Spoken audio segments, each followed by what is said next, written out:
शुंग वंश, इसी पर नाम कर लो चले थे हम लोग। क्या क्या पढ़ा दिए थे? कुछ नहीं पढ़ाए थे। अशोक के बारे में हम अंतिम जो है मौर्य शासक कौन था? बृहद्रथ। जिसकी हत्या कौन किया था? कौन? मौर्य का अंतिम शासक कौन था? बृहद्रथ, यही ना था जी। इसकी हत्या किसने किया था? हत्या किया था मित्रशुंग, इसकी हत्या कर दिया था। ठीक है, लिखिए पुष्यमित्र शुंग, मित्रशुंग अपनी राजधानी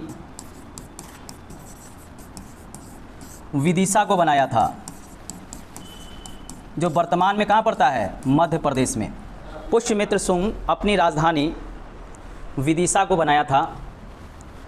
किसी किसी एग्जाम में इस तरह लिखता है, किसी किसी एग्जाम में उस तरह लिखता है उसका नाम। पुष्यमित्र शुंग अपनी राजधानी विदिशा को बनाया था। विदिशा जो मध्य प्रदेश में पड़ता है, हाँ, जो वर्तमान में मध्य प्रदेश में बनता है। इसके पीछे का कारण यह था कि पुष्यमित्र शुंग एक ब्राह्मण था, पुष्यमित्र शुंग एक ब्राह्मण था और इसने बड़ी निर्दयतापूर्वक सेना के सामने, हाँ, बड़ी निर्दयतापूर्वक सेना के सामने मौर्य वंश के अंतिम शासक बृहद्रथ की हत्या कर दी थी। मौर्य वंश के अंतिम शासक बृहद्रथ की हत्या कर दी थी। अब रुक जाइए, यहाँ पे समझने वाला है, आपके लिखने वाला नहीं है। ऐसा कारण क्या था जो इसकी हत्या हुई थी, यह भी जान लीजिए। देखिए, पुष्यमित्र शुंग बृहद्रथ का सेनापति था। क्या था? सेनापति। तो सारी सेना का कार्यभार किसके हाथ में रहता है? सेनापति के हाथ में। अब जब अशोक जब सनातन धर्म, जिसको आप हिंदू धर्म कहिए या ब्राह्मण धर्म कहिए, उसको छोड़ के जब वो बौद्ध बना था, तो उसने बहुत तेज़ी से बौद्ध धर्म का प्रचार प्रसार किया था। ठीक है, उसने पूरे विश्व में बौद्ध धर्म के प्रचार के लिए दूत भेजा था। ठीक है, पूरे विश्व में। और इस कारण जो है, जो सनातन धर्म को मानने वाले थे वह उसके धीरे धीरे विरोध करने लगे थे। लेकिन जब तक अशोक रहा, किसी की हिम्मत नहीं हुई कि उसका सामने उसका विरोध करे, क्योंकि वह शक्तिशाली शासक था और अपने विरोधियों को वह क्या करता था? अपने शक्ति के बल पर क्या करता था? परास्त कर देता था। ठीक है, तो उसके सामने कोई भी समाज का व्यक्ति या कोई भी शासक जो क्षत्रिय थे, उन्होंने विरोध नहीं किया। लेकिन जैसे ही उनका अशोक के जाने के बाद उनके उत्तराधिकारी आए, तो वह कमज़ोर निकले और धीरे धीरे जो है बौद्ध बनाम ब्राह्मण धर्म हो गया और जनता जो है धीरे धीरे उन शासक का विरोध करने लगा, जिसका असर पाटलिपुत्र में दिखा। बृहद्रथ एक राजा होते हुए भी उसको सेनापति हत्या कर देता है, क्योंकि पुष्यमित्र शुंग को क्या था? स्वर्णों का सहयोग मिला था, यानी ब्राह्मणों का उच्च वर्ग का क्या मिला था? सहयोग मिला था, और उसके बल पे इसने हत्या कर दिया। लेकिन इसको इस बात का डर था कि पाटलिपुत्र में अभी भी मौर्य वंश के जो लोग हैं उनका अभी वर्चस्व है, और इसी डर से इसने क्या किया कि अपनी राजधानी परिवर्तन करके पाटलिपुत्र से कहाँ ले गया? विदिशा ले गया। और पाटलिपुत्र पर भी नियंत्रण रखता है, लेकिन मेन वह विदिशा में जाकर रहने लगता है, क्योंकि पुष्यमित्र शुंग विदिशा का रहने वाला था, और जहाँ जिसका जन्म होता है वो क्या होता है? वहाँ पर उसकी पकड़ होती है। लिखिए, पुष्यमित्र शुंग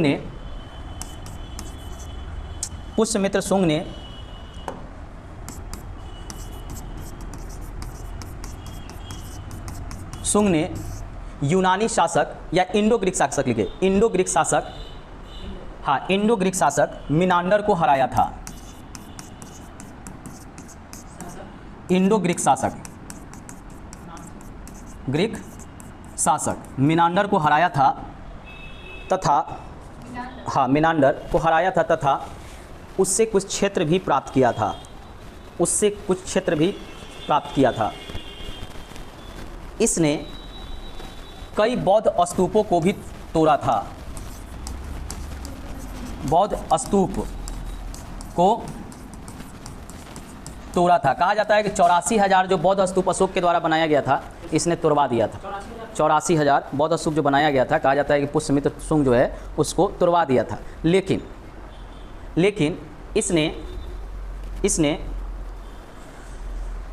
इसने कुछ बौद्ध स्तूप का भी निर्माण जनता के प्रभाव में आकर करवाया था।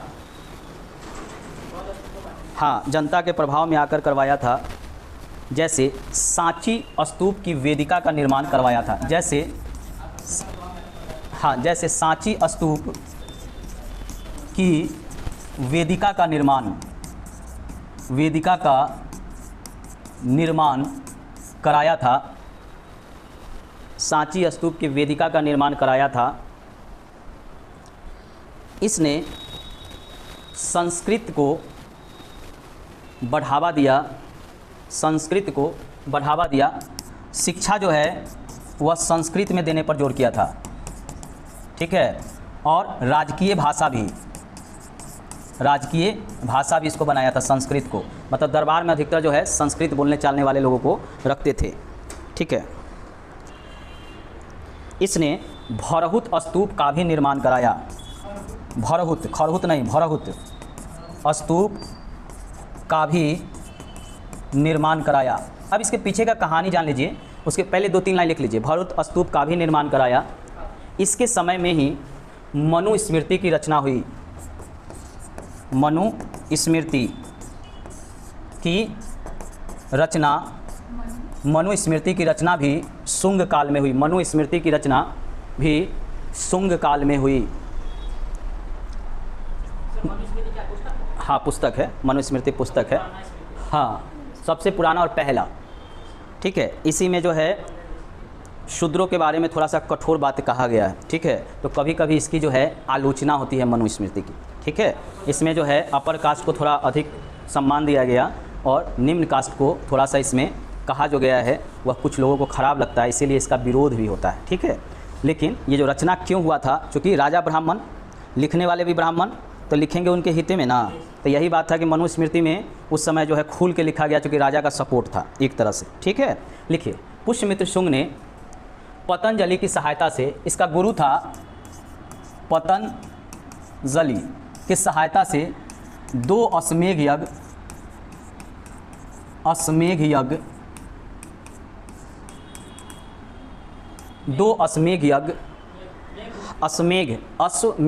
यज्ञ कराया था। अश्वमेध यज्ञ समझते हैं? हैं? क्या होता है अश्वमेध यज्ञ?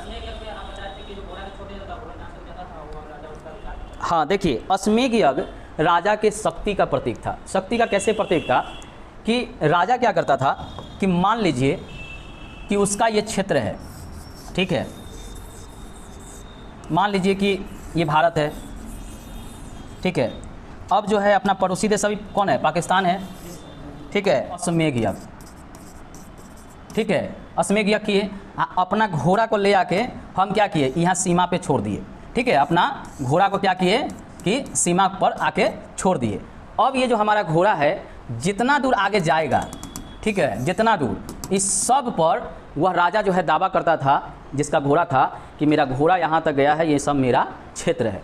अब जिस राजा का ये पहले से क्षेत्र होगा वो मानेगा कि ये हम दे दें। तो इसी पर होता था युद्ध, और इस युद्ध में जो राजा शक्तिशाली होता था वो क्या करता था, वह जीत लेता था। तो इसको कहते थे क्या कि उस समय लड़ने का, युद्ध करने का एक टैक्टिस था, ठीक है, राजाओं का। और इस तरह कई राजा जो है क्या किया है, क्षेत्रों को जीता है। रामायण में आप जाइएगा तो अंतिम समय में भगवान राम जो है अश्वमेध यज्ञ करके घोड़ा छोड़ देते हैं।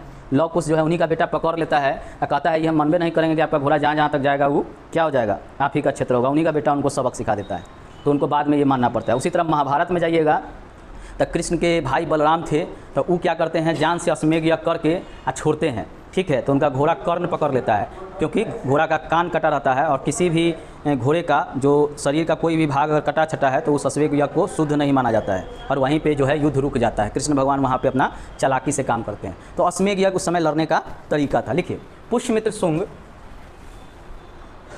तथा यवनों के बीच हुए युद्ध के बारे में वर्णन, हाँ, यवन के बीच हुए युद्ध के बारे में वर्णन गार्गी संहिता में किया गया है। गार्गी संहिता में किया गया है। गार्गी संहिता, पुष्यमित्र शुंग तथा यवनों के बीच हुए युद्ध के बारे में वर्णन गार्गी संहिता में किया गया है। हाँ, अभी तो बहुते पुस्तक सुनने को मिलेगा। एक दिन तो हम बहुते पुस्तक लिखाएंगे, 100 को लिखाएंगे, ठीक है, या PDF देंगे। गार्गी संहिता में मिलता है। ठीक है, पुष्यमित्र शुंग के मृत्यु के बाद कई शुंग शासक हुए, परंतु सभी कमज़ोर शासक थे। कई शासक हुए परंतु सभी कमज़ोर शासक थे, जिसके कारण अंतिम शुंग शासक देवभूति की हत्या, अंतिम शुंग शासक देवभूति की हत्या उसके ही सेनापति कौनव शासक हाँ वासुदेव के द्वारा किया जाता है। वासुदेव के द्वारा हत्या किया जाता है। ठीक है, हत्या किया जाता है। देखिए, कौनव वंश का शासक था वासुदेव।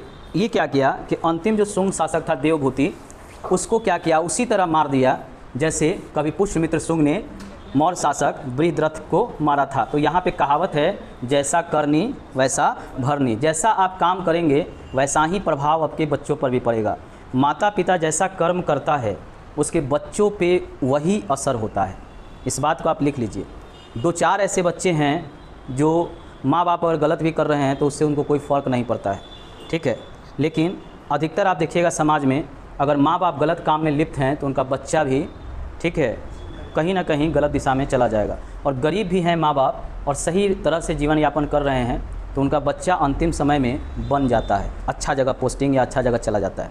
ये समाज का देन है। तो इसने क्या किया, अपने राजा को मार के लिया, इसका भी अंतिम समय में इसके ही वंश को समाप्त करके वासुदेव ने किया। और वासुदेव का भी वही हाल होगा। देखिए, वासुदेव एक शक्तिशाली शासक था।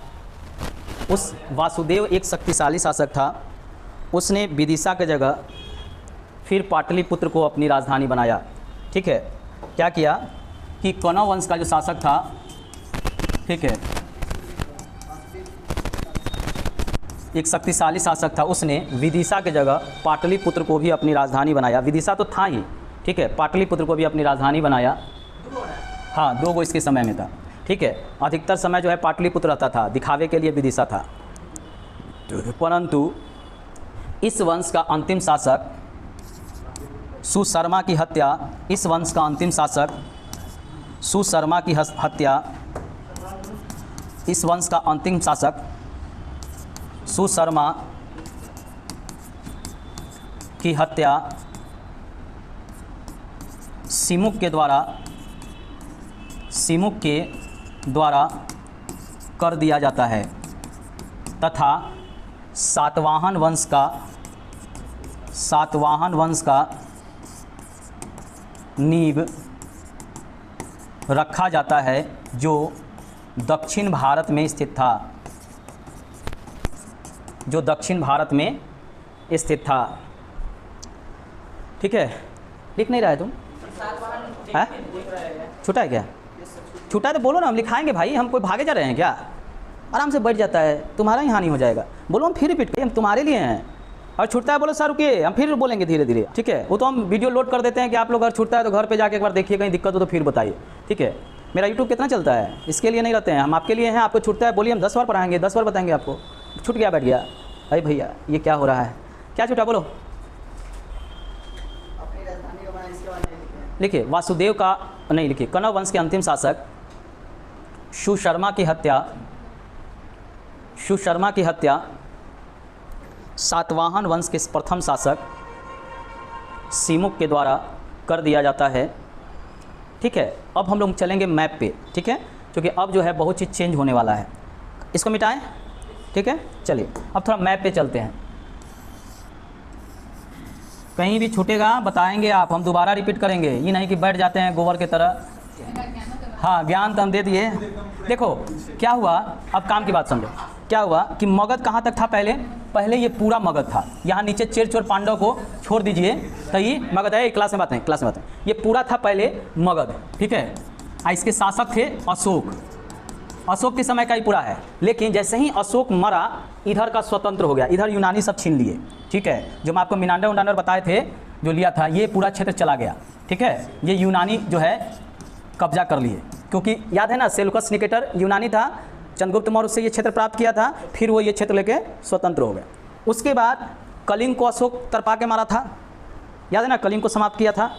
तो खरवेल जो है अगला शासक होगा, वो क्या करेगा, कलिंग को इधर से स्वतंत्र करा लेगा, ठीक है, कलिंग को इधर से स्वतंत्र करा लेगा।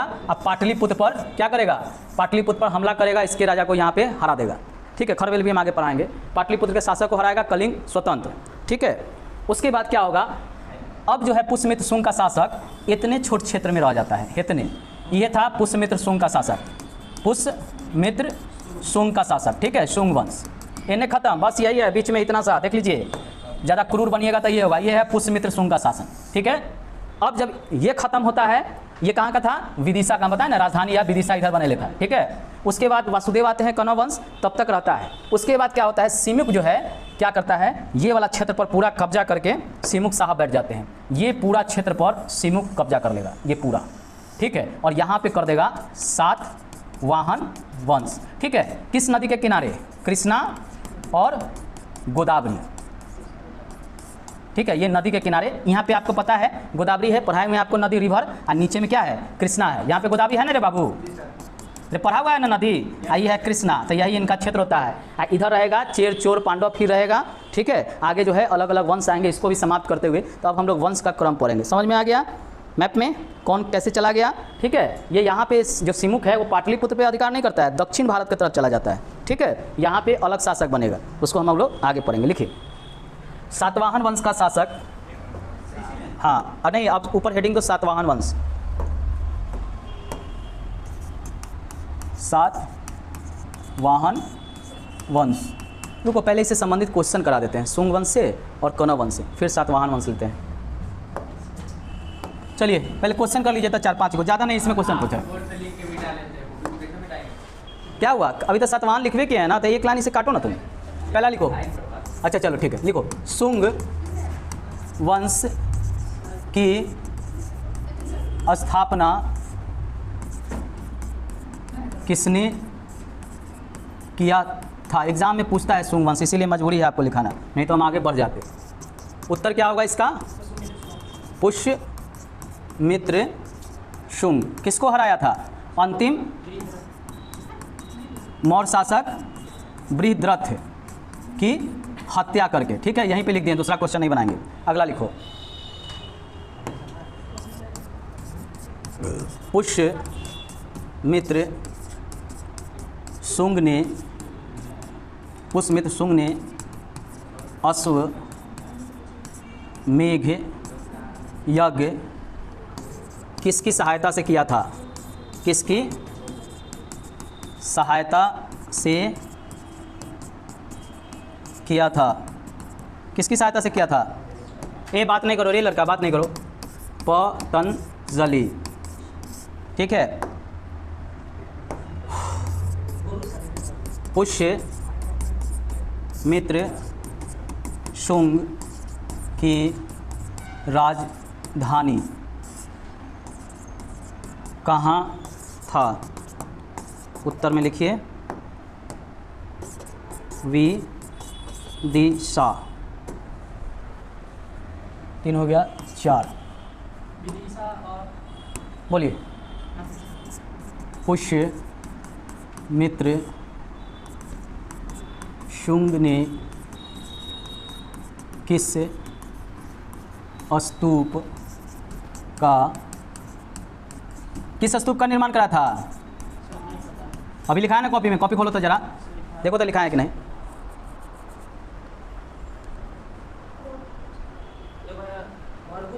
भरहुत। आज सांची में वेदिका का निर्माण किया था, तो यहाँ उत्तर में होगा भरहुत, याद रखिएगा, सांची मत लिख दीजिएगा, हाँ भरहुत, ठीक है। इसका निर्माण कराया था, सांची का वेदिका का निर्माण किया था, चबूतरा का, ठीक है। अगला क्वेश्चन 5,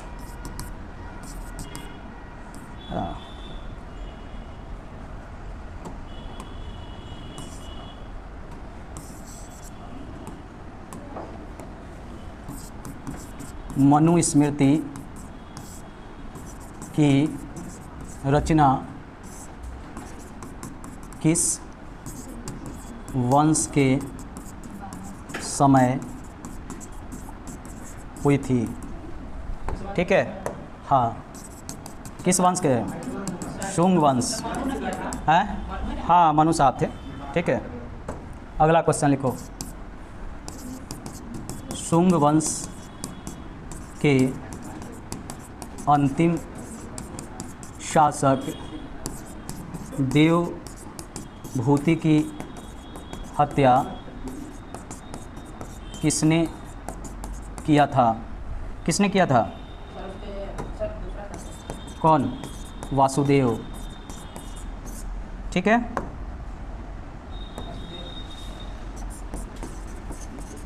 कौरव वंश के